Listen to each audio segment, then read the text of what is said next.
Mm, Hablar de oportunistas es bastante difícil porque son bastantes oportunistas, son un montón.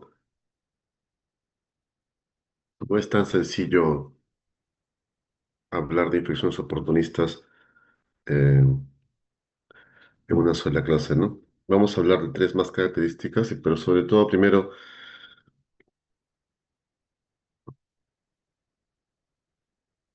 hablar sobre las más frecuentes, ¿no? Enunciarlas. Hay varios oportunistas que uno debería de considerar, pero tres o cuatro son los más comunes o los que más vemos en la práctica diaria. Resta en todo caso en el camino de cuando ustedes hagan sus prácticas y sobre todo en su internado, eh, siempre va a haber un paciente con VIH. Eh, y como les dije en la clase anterior, afortunadamente con la terapia antiretroviral ya no se ven pacientes en niveles de inmunosupresión como antes veíamos, ¿no? ¿Por qué? Porque en el pasado no había targa. En el Perú, como les dije en la clase anterior, el tratamiento antirretroviral comenzó a implementarse a nivel nacional a partir del año 2004. El Seguro Social había comenzado en el 97, pero como ustedes saben, el Seguro Social no logra cubrir todos los pacientes. Pues los asegurados no llegan ni al 25% de todos los pacientes. La gran mayoría son del Ministerio de Salud. Y menos del 10 a 20% están divididos entre la práctica privada y Fuerzas Armadas. Entonces, cerca de un 70% son pacientes del Ministerio de Salud, ¿no? Es decir, no están regidos bajo un sistema eh, privado ni de empleados. Ese es el problema del país. De la gran mayoría son personas informales o que no tienen un trabajo fijo y por lo tanto no tienen un sistema de seguro público o sistema de seguro privado.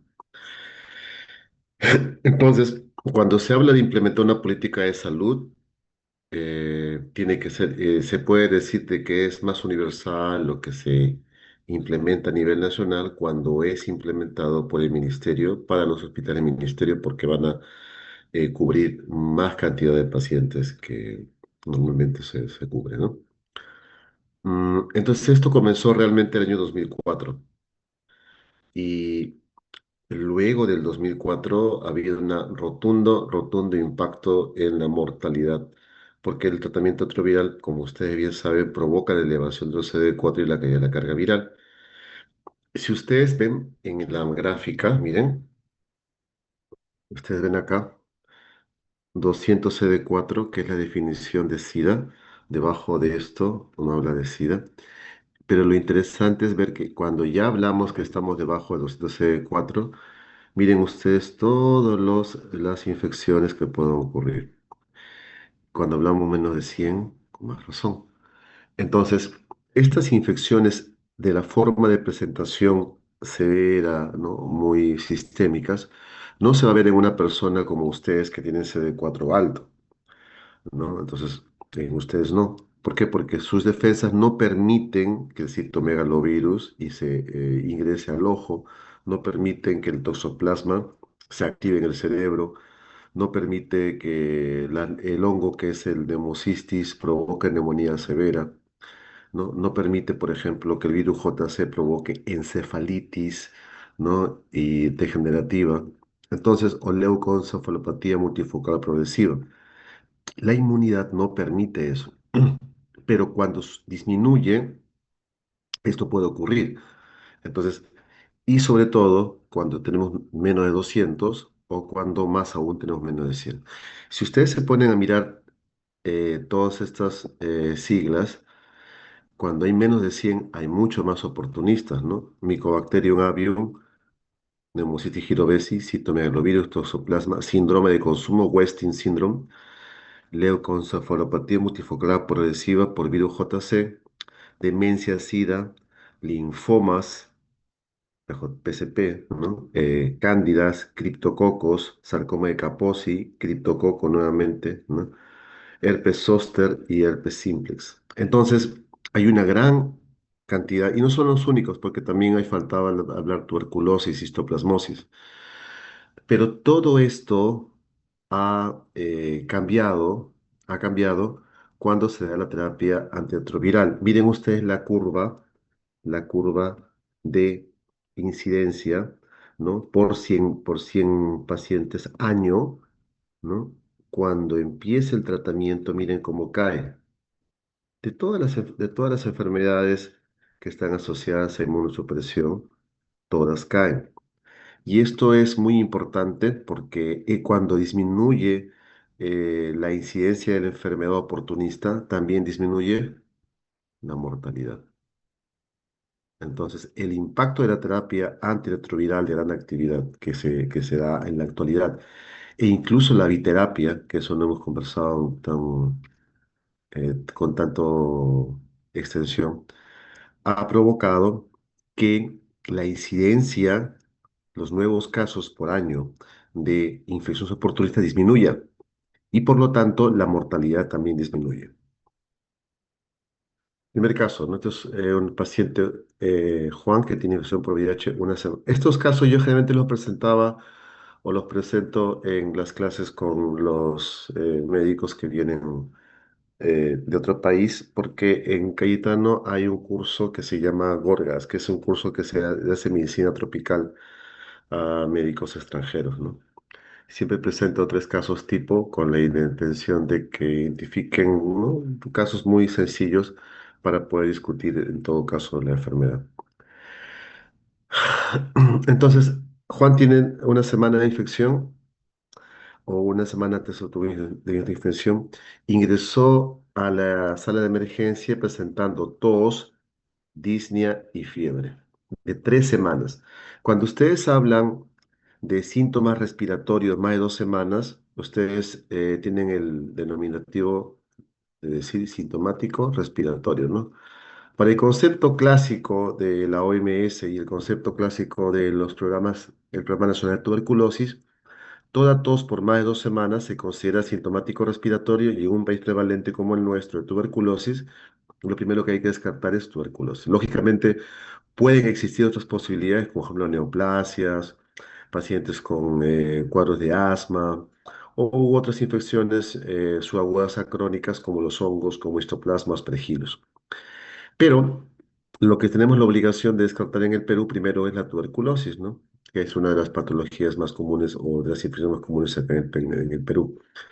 El examen físico lo que reveló es que está traquimneico y diffuse crackles son los crépitos, ¿no? Crépitos en ambos pulmones, ¿no? Crepitantes, como dicen, ¿no? También. El CD4 inicial fue de 8 y la carga vial fue de 330.000. ¿Ok? Entonces, un CD4 de 8 nos pone en este escenario, ¿no? Menos de 100. Y por lo tanto, el paciente tiene riesgo de múltiples infecciones oportunistas o múltiples enfermedades oportunistas. De esa forma ustedes tienen que plantear las cosas, ¿no? Idealmente, debería tener usted un CD4 lo más pronto posible, pero en la práctica a veces el gobierno no tiene esa prueba y en todo caso hay que, a veces, si el paciente puede pagar, en buena hora. Si lo puede pagar y puede colaborar con hacer un CD4, sería lo ideal. Porque el CD4 es la prueba de laboratorio que nos va a ayudar a verificar la estratificación de riesgo del paciente. La carga viral, como les dije, no es que no sea importante, pero te va a permitir tener un inicio y cuando quieras saber que el tratamiento es efectivo, tendrías que tener una caída del CD4. Eso es importante, que haya caída del CD4. Lo normal es que en el lapso, con los nuevos esquemas de menos de 3 meses, la carga debería ser indetectable, como se le dice muchas veces en los resultados. Pero en el pasado, cuando no usábamos dolutegravir o inhibidores de integrasa, dábamos chance 6 meses a un año a que sea indetectable. Ahora con los nuevos esquemas basados en inhibidores de integrasa, nosotros exigimos que sea lo más pronto, ¿no? Porque estos medicamentos como el dolutegravir, por ejemplo, que están en los nuevos esquemas en el Perú, eh, tienen una alta eficacia de control del virus, ¿no? A comparación de otros antirretrovirales. O sea, tiene una gran ventaja. Y por ese motivo es que generalmente se pide que que baje la carga viral. Normalmente, como le digo, pedimos BK, el 100 Nielsen Stein, ¿no? O la tinción de 100 Nielsen es el famoso BK. El nombre, el acrónimo sería 100 Nielsen, ¿no? Tinción de 100 Nielsen. Pero eso es el BK es puto que ustedes ya saben, ¿no? Y el YEMSA es una tinción para identificación de hongos, como les había mencionado en la primera clase. La broncoscopía fue realizada. Normalmente, bueno, no es tan sencillo, pero no todos hacen broncoscopía. Pero si hace broncoscopía es para llegar al bronquio o a la zona donde está más cercano al foco neumónico y ahí se obtienen muestras importantes para hacer cultivos, para hacer algunos marcadores, biomarcadores, ¿no? Para hacer tinciones, todo, ¿no? E incluso para hacer un PAP para buscar cáncer. Se hizo eso y hasta la placa, como ustedes ven, es un vidrio esmerilado en ambos lados y en la tomografía se ve bien bonito. Y estos son los quistes del neumocistis. Entonces, esta tinción, seguro, ¿se acuerdan ustedes cómo se llama? A ver, alguno de ustedes trate de recordar.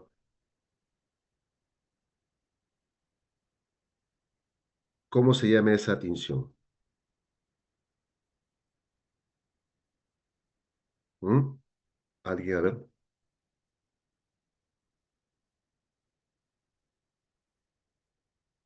¿Qué cosa es el Pneumocystis jirovesi? ¿Qué tipo de microorganismo es?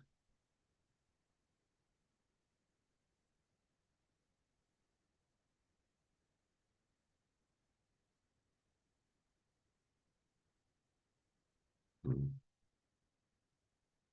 A ver, alguien, ¿qué tipo de... Es un hongo. ¿Qué tinción sería en todo caso esta que están viendo ahí? ¿Cómo se llama esa tinción? Yo lo mencioné en la clase. Crocot Gomori o metamina de plata. Es la tinción clásica de Grocot Gomori o metamina de plata. Es la tinción clásica para identificación de hongos. Entonces, esto es lo más probable, o bueno, mejor, lo más probable no, esto es una infección por Nemocystis girovese. Cuando tienes un paciente VIH con síntomas de tos crónica, hay que plantear la posibilidad de neumocistosis. Esta es una infección muy frecuente en CD4 menor de 200.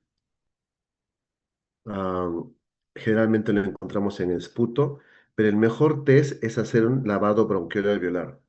El lavado bronquiolo alveolar es el test más importante para el diagnóstico, ¿ya? Entonces, nosotros tomamos un lavado bronquiolo alveolar, eso se hace con fibrobroncoscopía. Y ahí está la dificultad en todo caso, es que no todos los hospitales a veces hacen el procedimiento o en su defecto no es tan habitual realizar esta prueba. Ahora, ¿por qué motivo me dice doctor? Pero sí, en neumología nos han dicho que es importante esa prueba. Es que es verdad, es muy importante. Pero si el paciente está en dificultad respiratoria, no lo van a hacer, ¿no? Porque puedes provocar... ¿Han visto ustedes una fibrobroncoscopía?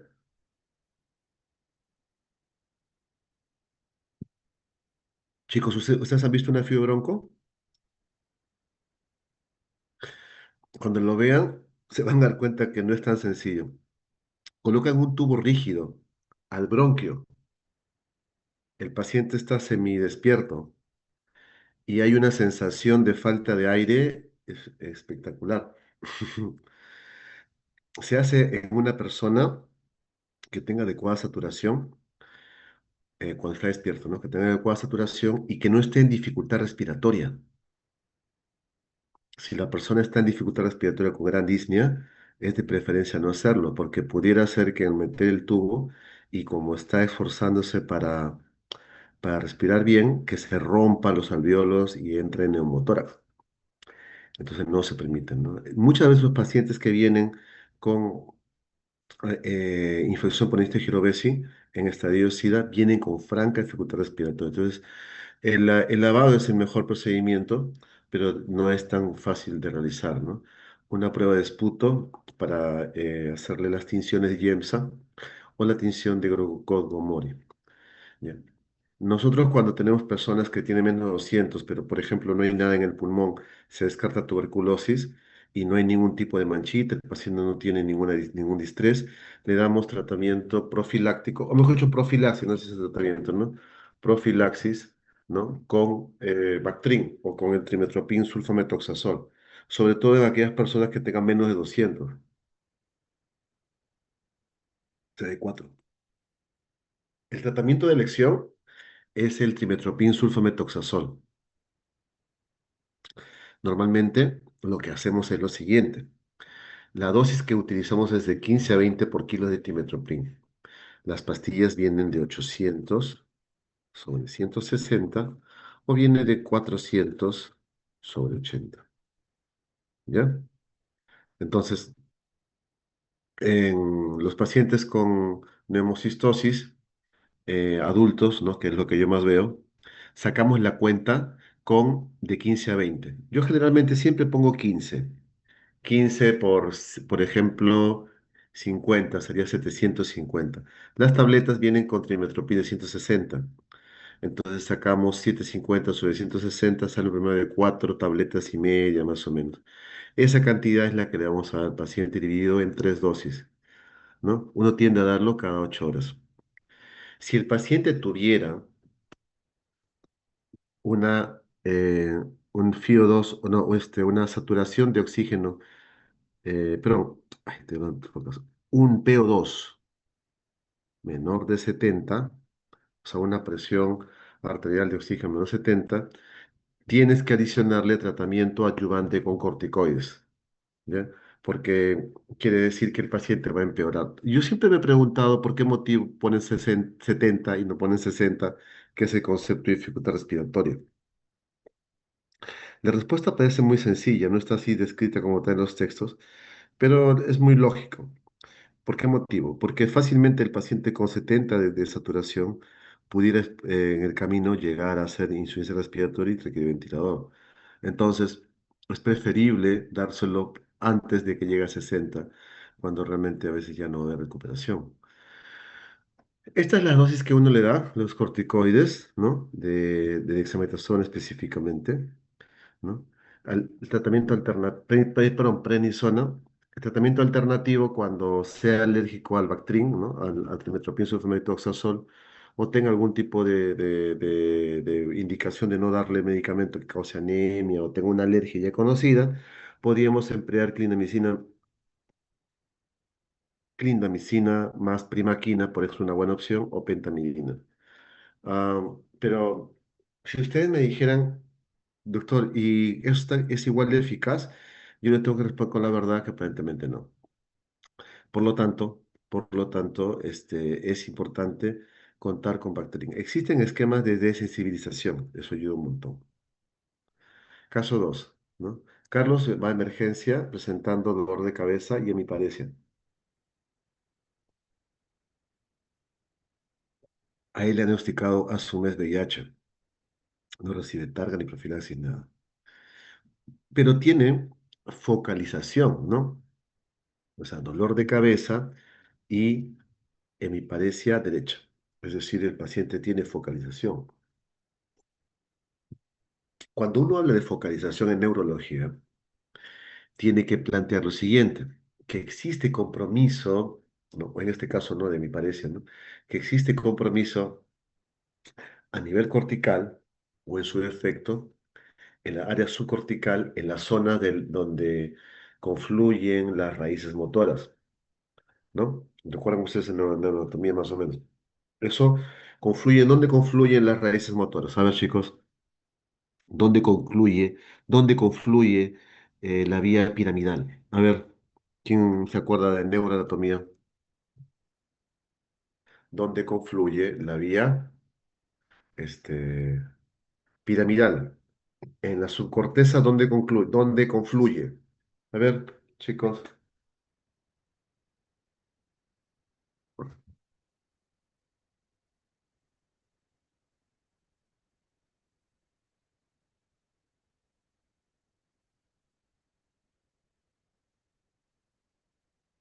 ¿se acuerdan ustedes? En los ganglios basales. En los ganglios basales, ahí confluyen y luego van viajando y van bajando, bajando y van a la decusación de las pirámides, ¿se acuerdan? Y de ahí se va por médula y luego cuando está en la médula se va al asta anterior, ¿no? Al asta anterior. ¿Ok? Mire, si ustedes saben anatomía, ciencias básicas, la medicina le es sencilla, ¿no? O sea, ¿y qué cosa tienen que hacer para hacer eso? No es que repitan no entre el curso, ¿no? Tienen que repasar, no les queda de otra. Uno vuelve a repetir, vuelve a repetir. La medicina no es que es para los genios, la medicina es para el que es persistente. Ese va a ser buen médico, el que es persistente. El genio, si existe, es muy bueno, pero si no es persistente, se estancó en el tiempo, ¿no? No es, no avanza. No soy bueno, pero si yo persisto, voy a aprender. Y si no sé algo, tengo que repasar. Eso es persistir, ¿no? Entonces, cuando ya está focalizado, quiere decir, nuevamente digo, que hay compromiso de corteza, de su corteza o de todas aquellas áreas donde confluyen las vías piramidales. Entonces, si es así, donde confluyen las vías, si es así, quiere decir que puede haber tumoraciones, puede haber infartos, puede haber sangrados, puede haber vasculitis, ¿no? Algún tipo de lesión que provoque eso. Diferentes, por ejemplo, cuando hablamos de meningitis, como le dije a usted el otro día. Normalmente, en esos casos, son las capas del cerebro, no es el parénquima en sí. Entonces, por eso que yo al menos divido bastante las infecciones neurológicas en aquellas que dan focalización y en aquellas que son exclusivamente meningias. Y sobre todo, aquellas que ocasionan encefalitis, ¿no? ¿No? Y eso. Entonces, en este caso, es focalización. Habría que asumir un tumor, habría que asumir un infarto. Pero les hago una pregunta muy sencilla. ¿Cuál es el germen que ocasiona una tumoración más frecuente en pacientes con VIH? A ver, ¿qué cosa han mencionado, rotado? ¿Cuál es el germen más frecuente que puede ocasionar, ¿no? Una lesión ocupante de masa en el cerebro, ¿m? Que pueda focalización.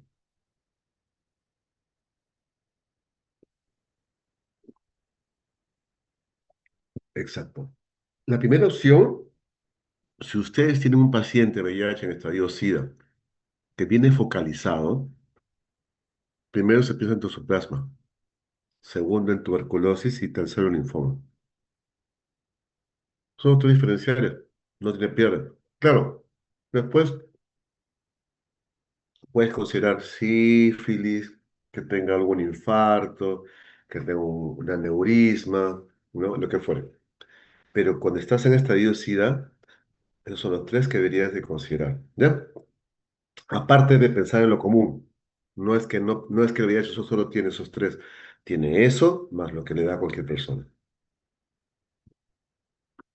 No tiene targa, no tiene nada, CD4 menor de 100, carga viral alta. ¿Ustedes se acuerdan que la definición de una lesión por toxoplasma es una lesión en anillo, ¿no? Reforzado con contraste. Estos son los diagnósticos diferenciales que les había mencionado, ¿no? Toxoplasma, tuberculosis y linfoma. Después podemos tener una gran variedad de infecciones que pueden provocar focalización. El criptococo es la primera causa, una de las primeras causas de meningitis, y meningitis en VIH, pero también el criptococo ocasiona masas, y eso se llama criptococoma. El PML, que es la leucoencefalopatía multifocal progresiva, el herpes también puede ocasionar problemas, el CMV, Chagas. Es decir, hay una gran cantidad de infecciones soportistas que pueden causar focalización, pero las que he puesto ahí, esas tres primeras son las tres importantes: toxoplasma, TBC y linfoma. Siempre cuando viene focalizado, si encontramos una masa en emergencia, empezamos empíricamente el tratamiento con Bactrim contra toxoplasma. Se hace una biopsia y se encuentra estructuras compatibles con toxoplasma. Se le da Bactrim y el paciente mejora. ¿Mm? Y una mejoría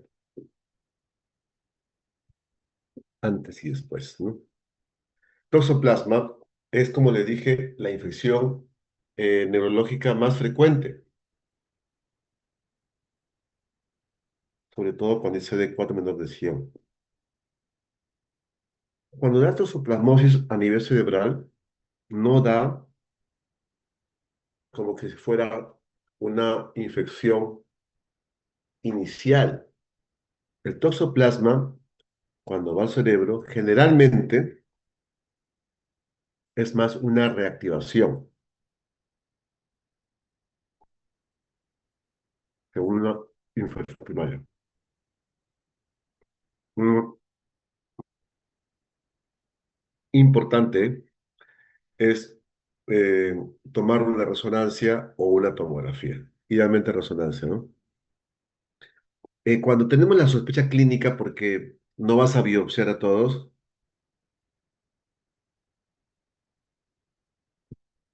no vas a biopsiar a todos los pacientes. Lo que hacemos es muy simple. Como sabemos que es una primera causa, es por estadística, si tenemos imagen compatible, paciente en SIDA, ¿no? Una clínica más o menos de 2, 3 semanas o un mes, entonces empezamos tratamiento empírico. Es de las pocas condiciones en las cuales las guías recomiendan comenzar tratamiento lo más pronto.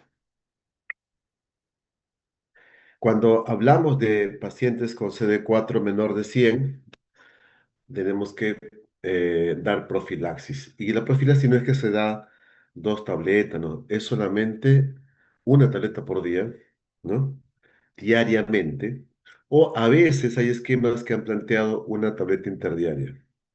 Sea como la forma que fuere, eh, es muy obvio que la profilaxis ha influido bastante. En la clase anterior les comenté que un hito importante en el control de la infección por virus de VIH era el hecho de haber encontrado el rol profiláctico del Bactrim. ¿Por qué? Porque te disminuía la chance de PJP, te disminuía la chance de toxoplasma y te disminuía la chance de diarreas, ¿no? Por coccidias, por parásitos. Algunas personas, no todos plantean eso, dicen que el hecho de que la persona tome Bactrim disminuye también la chance de neumonías. ¿Ok? Por eso que tiene un gran impacto. El segundo gran impacto, como ya les había mencionado, era que en el año 87, 97 aparece el Targa de manera eficaz y sostenida. Toxoplasma en tratamiento de elección, si les preguntaran, y yo imagino que cuando han rotado, alguna vez habrán visto un paciente con VIH con toxoplasma, alguno de ustedes, y los doctores le tienden a dar ¿qué tratamiento? Bactrim. Se le da Bactrim o trimetoprim sulfametoxazol, ¿no? Aquí está, le dan, ¿no? Porque la pirimetamina y la sulfadiazina lamentablemente no está disponible tan masivamente en Perú y por lo tanto usamos el tratamiento alternativo con trimethoprim sulfametoxazol. ¿Ok?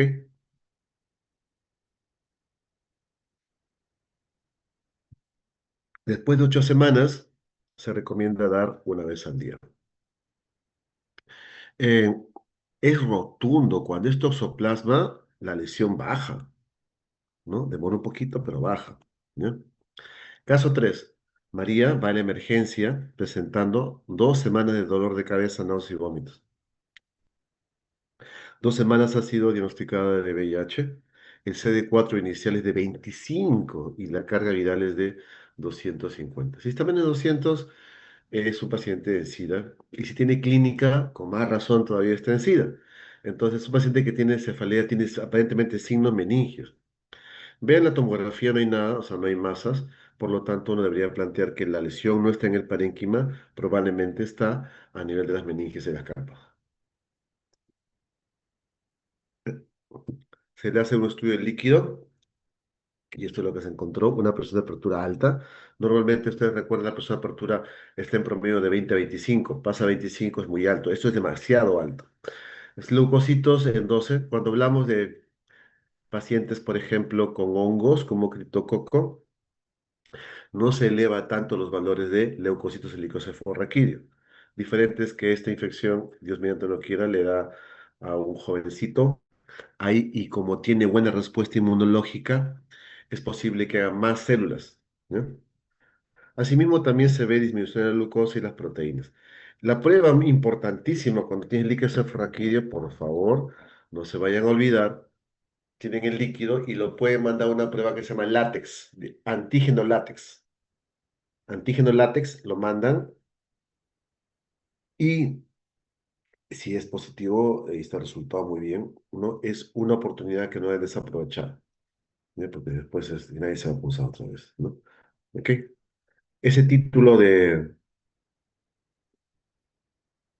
ese título es muy alto, ¿no? Es el más alto que he visto en mi vida.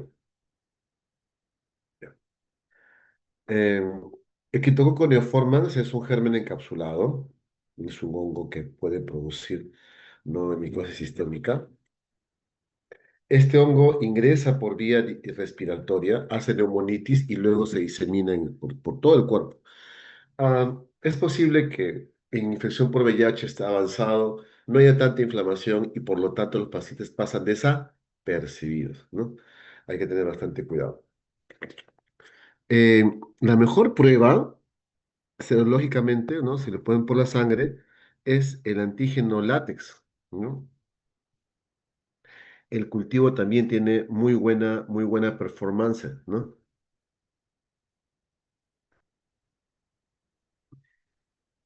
¿Ok? La tinta china también es muy buena, imagina, el 70% no está mal. Y eso ustedes lo pueden realizar en los centros de salud. La presión de apertura normalmente tiende a ser, ¿no? Eh, incrementada. Las proteínas también están incrementadas y los linfocitos. Hay unos criterios de severidad, ¿no? Que están acá, ¿no? Alteración de la conciencia, presión más de 25, látex más de 1024, ¿no? Eh, leucocitos en líquido cefalorraquídeo, ¿no? Y bajo consumo de glucosa. Con eso más o menos nos guiamos si el paciente está más grave que otro. El tratamiento, hay 3 fases de tratamiento. El tratamiento de elección es anfotericina más 5-fluoxitocina, pero eso ahorita no está disponible con una gran facilidad. Algunos laboratorios que no son de muy confianza han traído el medicamento, pero parecía que es el genérico. La fase de inducción se da a esta dosis, 0,7, ¿no? Más lo que viene a ser el 5 eh, el coadyuvante, ¿no? Y la fase de consolidación se da con fluconazol, ¿no? La fase de mantenimiento, también fluconazol, ¿no? Una cosa importante en el tratamiento de la infección por criptococo es saber que no solamente va a depender de este,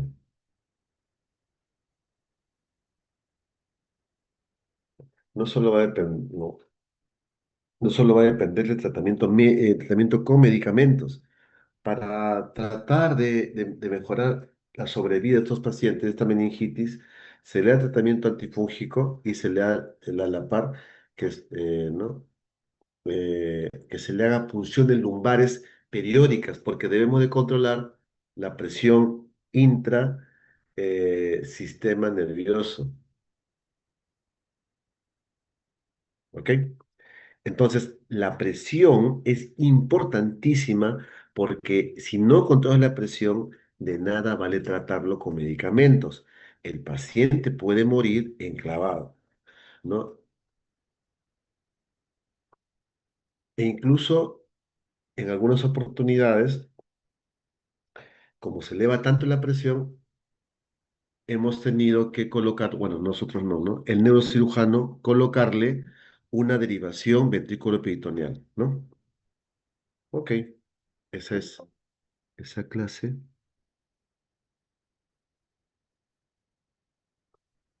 ¿Alguna pregunta hasta acá mientras pongo la otra laminita?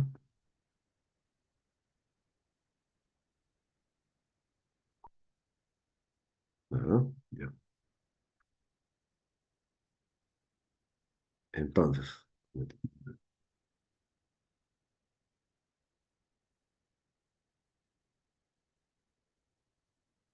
entonces, vamos a hablar sobre neutropenia. Mm, En inmunosuprimidos, un síndrome muy importante, que hay varios, es la neutropenia. Es quizás el más importante desde el punto de vista práctico. A veces podemos hablar de infecciones como, por ejemplo, en trasplante de órgano sólido, infecciones en trasplante de órgano hematopoyético, infecciones en pacientes con cáncer y infecciones en pacientes con VIH. Pero una de las cosas que coincido mucho, tanto en pacientes con cáncer como también en pacientes con trasplante, es que uno de los grandes síndromes en pacientes muy suprimidos, ¿cuál es? La neutropenia, ¿no? Es quizás el problema al cual ustedes se van a enfrentar cuando estén haciendo su internado, tener neutropenia.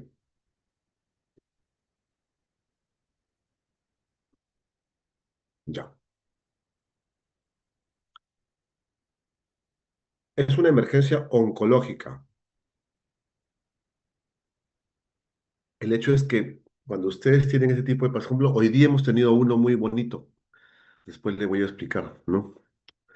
Entonces, los pacientes con neutropenia eh, tienen una gran mortalidad si no se le da el tratamiento oportuno. Si la enfermedad o la infección está activa, en un solo día o 2 días, la mortalidad se incrementa mucho más. Ujú. La causa de la fiebre en neutropenia febril es la bacteremia o la infección sistémica como tal.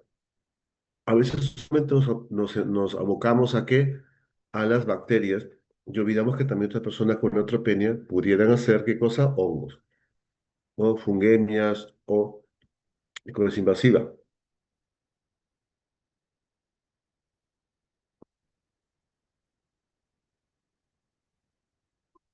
Imagino que ustedes recuerdan esta división, ¿no?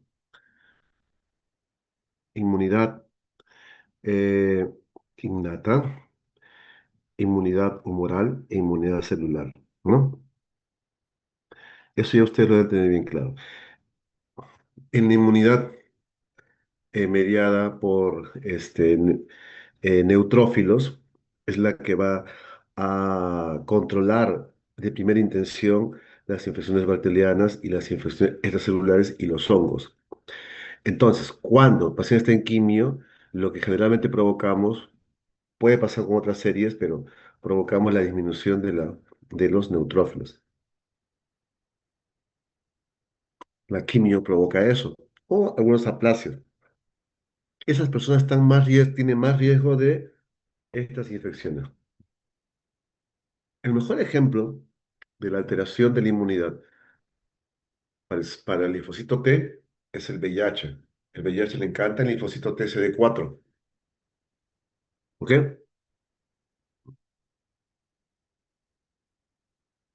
Ujú. Causa bastante problema y sobre todo en pacientes que están en quimioterapia. ¿No? eh, la mortalidad antes de la época antibiótica alcanzaba el 75%. Ahora nosotros, por ejemplo, con todos los tratamientos antibióticos que tenemos, antifúngicos, podemos salvar al paciente y no fallece, ¿no?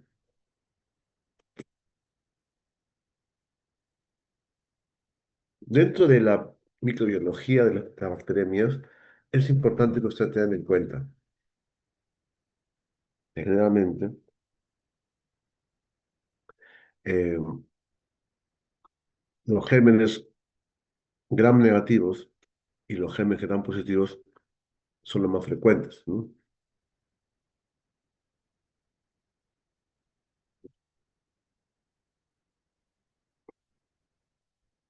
Como les había mencionado, ¿no? Si tú tienes defensas más bajas, o sea, es decir, aquí, ¿no? De 0 a 99, o sea, menos de 100, de 100 a 500, y ya cuando estamos en 500 para arriba, no nos preocupamos tanto, ¿no? Es decir, ya hay. De la definición de la neutropenia es el hecho que todo paciente que haga una temperatura de 38,5, ¿no? O dos lecturas mayor a 38.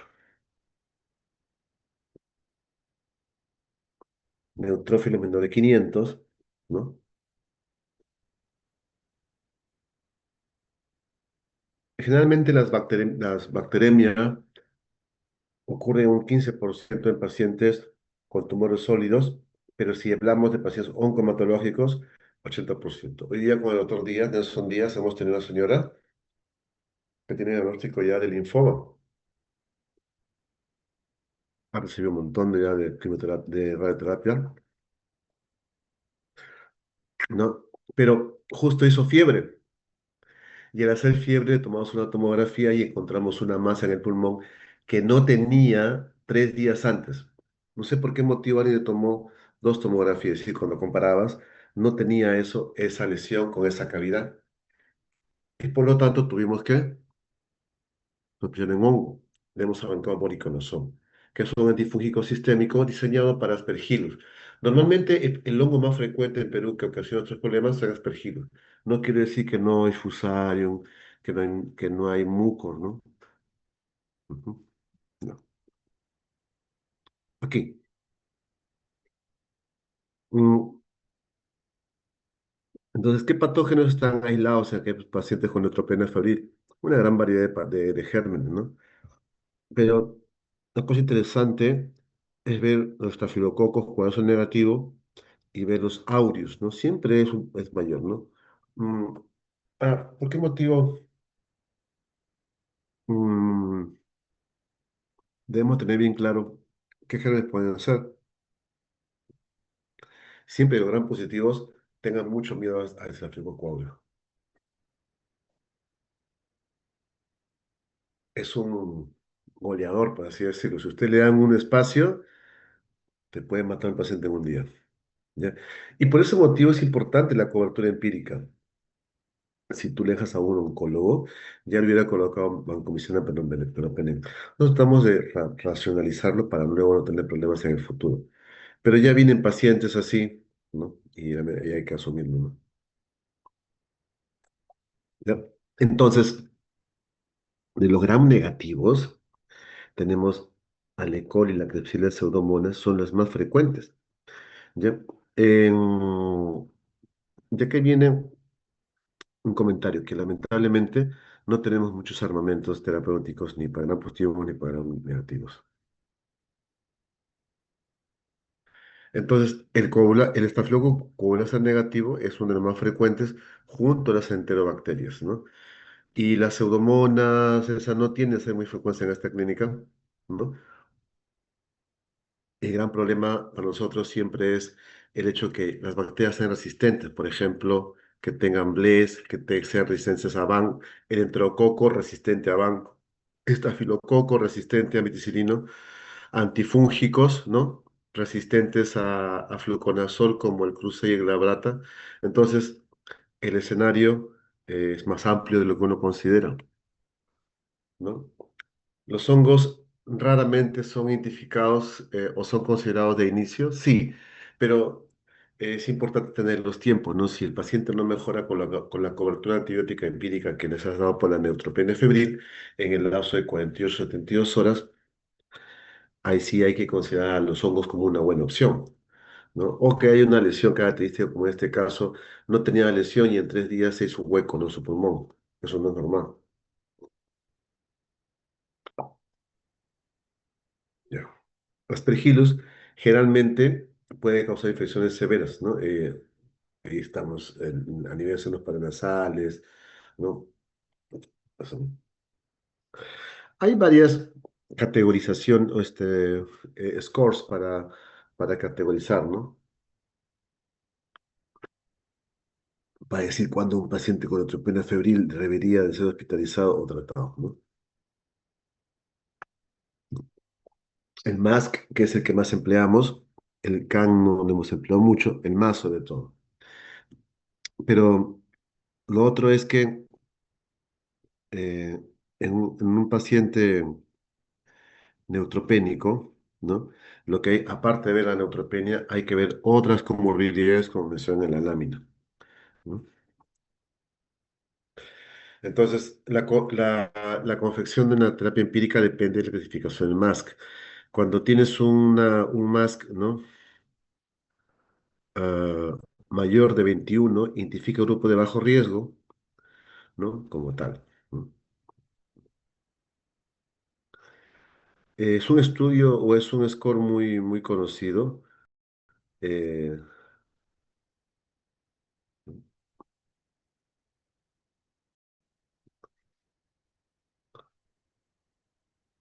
Ujú. Entonces, mm, vean ustedes, ¿no? Eh, todo lo que viene a ser la asociación de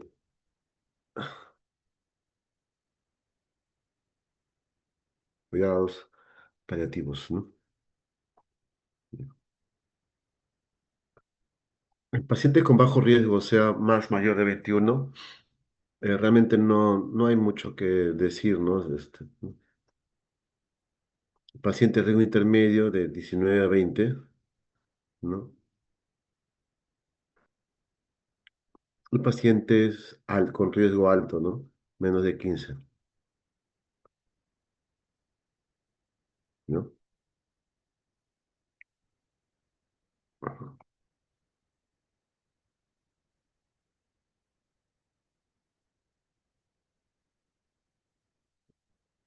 Un punto importante que ustedes tienen que tener en cuenta es que cuando está neutropénico o defensas bajas, muchas veces no vas a hacer fiebre, ¿no?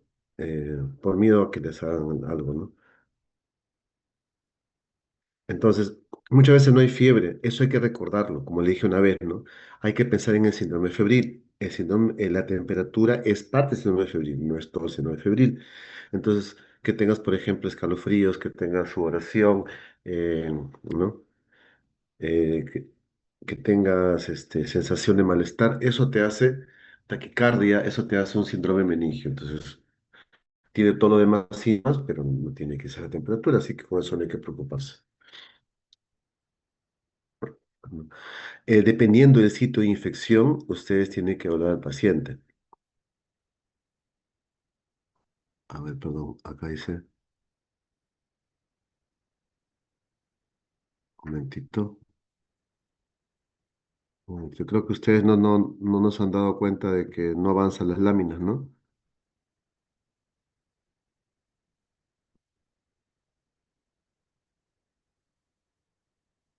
Bueno. Hay varios sitios de infección, ¿no? O sea, uno de que hay que averiguar mucho son las zonas paranasales. Por ejemplo, esta persona tenía signos de compromiso para sinusitis, ¿no?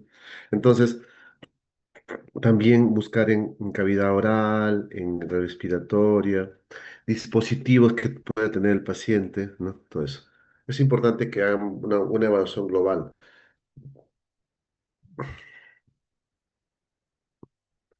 Entonces, 20% de los casos son por bacteremia, A pesar del cultivo negativo, hay que usar antibióticos para cubrir posibles infecciones eh, ocultas en el hospital.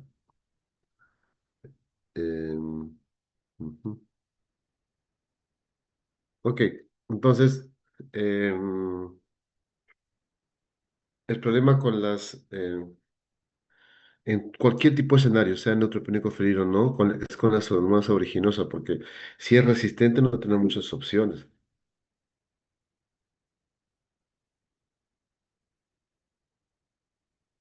Ok, ya. Entonces, lo que habría que ver es qué cobertura sería la más adecuada, ¿no? ¿Verdad que en ese sentido depende mucho de la microbiología de cada hospital, ¿no? O sea, ustedes van a ver esquemas diferentes en el Loaiza, en Cayetano, en el Revalidati, porque muchos hospitales, como estos hospitales que les he mencionado, tienen su famoso mapa microbiológico y eso te ayuda un montón, ¿no? Para saber decidir qué darle empíricamente al paciente. Nosotros estamos haciendo en el hospital una cosa muy curiosa, es dar piperacina tazobactam más cefazolina si el paciente nunca ha pisado el hospital. Pero si el paciente ha pisado un hospital o tiene contacto con personal de salud, ¿no?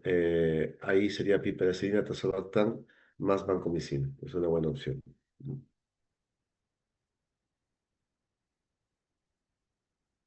Ujú. Ok.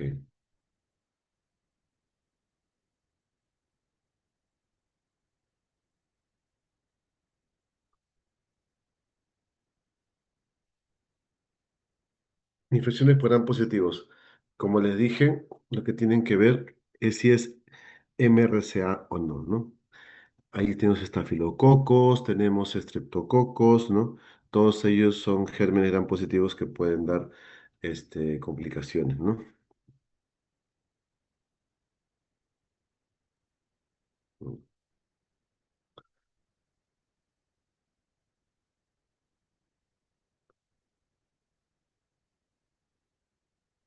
Hay varias, no digo criterios, pero hay varios ítems o puntos para poder decidir si está bien o no que te mande, eh, para poder decidir en todo caso esa materia empírica, ¿no? Los pacientes de alto riesgo deben ser hospitalizados, ¿no? Con... Ujú,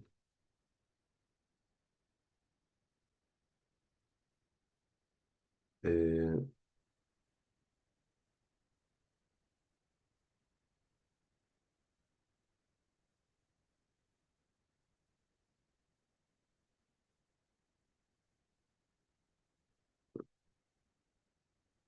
ya. Entonces, eh, de alto riesgo de hospitalizarse y siempre la cobertura tiene que tener un antiseudomónico.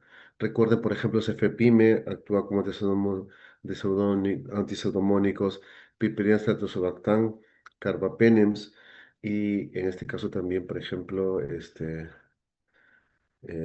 bueno, básicamente son los aminoglucósidos también pueden tener acción, pero no lo pueden dar mucho tiempo, ¿no? Vancomicina, metronidazol eh, según la respuesta clínica. Normalmente puedes combinarlo, pero no es muy sólido. Es el hecho de tú bajas del avión, todo eso, y no. Ya. Entonces, pero estoy con sueño ya. Eh, Hay que dar, eh, ¿no? Cobertura en función de la sospecha clínica. Si tenemos enterobacterias blés, carbapenem. Si tenemos KPCs, ¿no? Ahí podemos usar polimicina, colistina, pero lo que podemos usar acá en el Perú ahorita modernamente, por así decirlo, es ceftazidima avibactam, ¿no? Es un gran antibiótico. También, si tenemos MRSA, damos banco. Si tenemos BRE, o sea, resistencia a banco, damos linezolid. Tratamiento panaerobios. Normalmente no lo damos de inicio, pero cuando hay sospechas, sí, ¿no? O sea, pacientes con infecciones de parte blanda severas, pacientes con sinusitis, periodontitis, celulitis, abscesos intraabdominales, todo ello contribuye, ¿no? Y esos son que hay que utilizar para tratamiento, para gérmenes anaerobios, ¿no? La rotación de antibióticos es bastante variable, ¿no? Antes nos ponían reglas del día 0 al día 3, del día 3 al día 5, el día 5 al día 7. ¿Para qué? Para saber si la fiebre que puede presentar el paciente después de la quimio ocurre dentro de las primeras 48 horas, ¿no? De haber sido hospitalizado, de haber ido, ¿no? Eso es importante para saber qué germen qué antibiótico le da. Y le pregunto, ¿alguna vez has pisado el hospital? Me dice nunca. Entonces, das una terapia que no tenga que ver mucho con resistencia. Por ejemplo, no le vas a colocar carbapenem. Probablemente te convendría darle ceftriaxona, ceftazima, o ya a lo mucho piperina tazobactam, ¿no?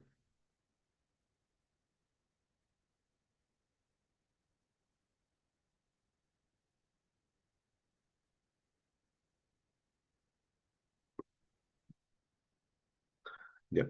Hay pruebas para buscar hongos. Tenemos el 1,3 de glucano, pero acá en Perú no es práctico. No tenemos tanto, digamos, parataje para eso.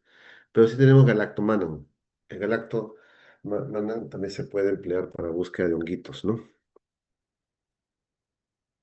Terapia empírica fúngica. Eso está cada vez en boga. Las guías ya recomiendan, ¿no? Que si hay sospecha, no hay que estar esperando que aparezca la fiebre o no, o haya complicaciones, ¿no? Si hay sospecha, sí se puede dar empíricamente, ¿no?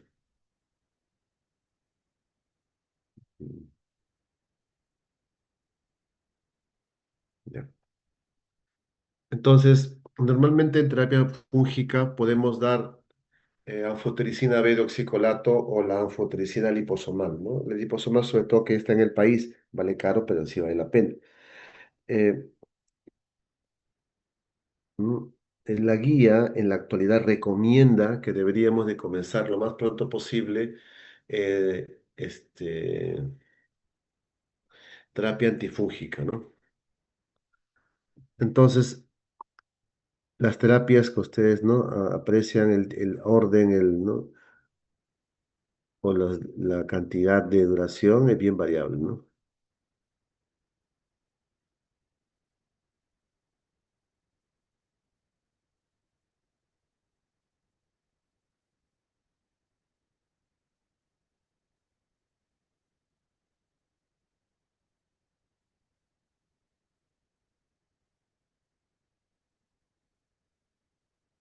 Mm.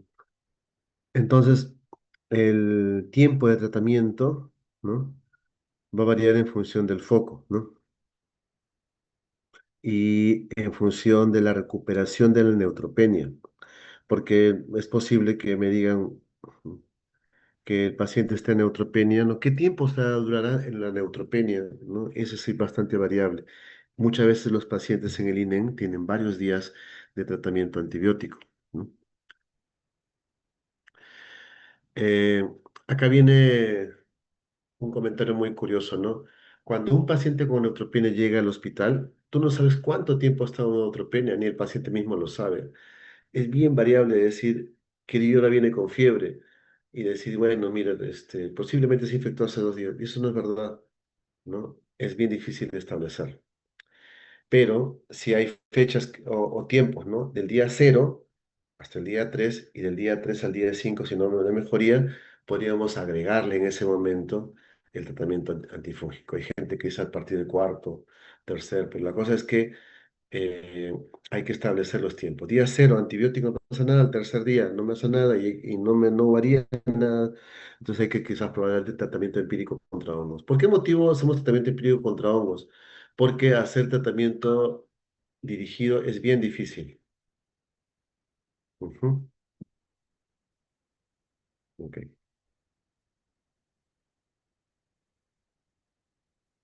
ujú.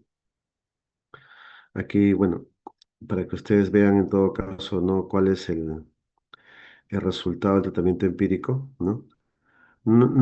Actualmente, como les vuelvo a repetir, las guías de sepsis sí lo promueven, ¿no? Sí lo promueven, ¿no? De igual forma acá. Cuando hablamos de metaanálisis, seguro a ustedes, algunos les gusta leer o no estos tipos de estudios, eh, lo que vemos es, por ejemplo, ¿m? Em, todas las causas, acá estamos hablando de todas las causas de mortalidad y acá la curva el rombo resumen no es muy no halagador porque no logra separarse de la unidad. Mientras que, por ejemplo, hablamos de ensayos en sí, ¿no? En los ensayos es decir, acá hablamos de todos los, ¿no? Eh, por categorías, ¿no? Y acá hablamos por agente, ¿no? Por ejemplo, ¿no? Polienos, azoles, ¿no? Pues, sí. Y acá sí se ve que el resumen es favorable a favor de la terapia empírica, ¿no? Que la mortalidad y la morbilidad de complicaciones son menores, ¿no? Aquí lo que se quiere es comparar el uso de los azoles, como fluconazol, benazol, voriconazol, ¿no? Versus el tratamiento, ¿no? Antifúngico.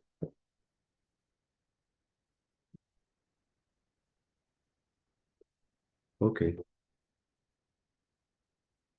Ya. Listo, chicos. Entonces, en la próxima clase vamos a hacer tuberculosis y creo que hasta ahí queda para lo que la señorita Liz está pidiendo el examen para el lunes. Yo voy a estar de viaje a partir del día sábado hasta el día miércoles. No creo que pueda dictar el miércoles porque llego de viaje y tengo guardia. Es un problema de trabajo. Am, este, el examen, bueno, no es como el curso anterior que había 5 exámenes, pero en este examen voy a dejar casos para resolver a mano. Lo bueno es que ustedes son 4 nada más y que no va a ser nada complejo revisar, ¿ya? Con la mecánica que ustedes vieron. Porque el último examen va a ser preguntas, ¿no? Como el primero. Eh, en el curso anterior nosotros dábamos el primer examen común y corriente y luego hicimos el examen para llenar, ¿no? ¿Ok? Entonces yo les pediría mañana, si fuera posible, poder juntarnos a las 9:30 más o menos, no, 1 hora máximo y terminamos, ¿ya?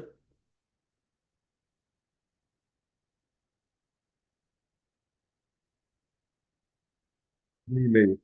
No, 9:30, por favor, porque de que llegue, me voy a demorar, ¿ya? Ya. Ya. Mil disculpas, bueno, hoy día sí estoy, corre por acá. Yo ahorita estoy viviendo en San Bartolo y me es un poco lejos, ¿ya? Mil disculpas.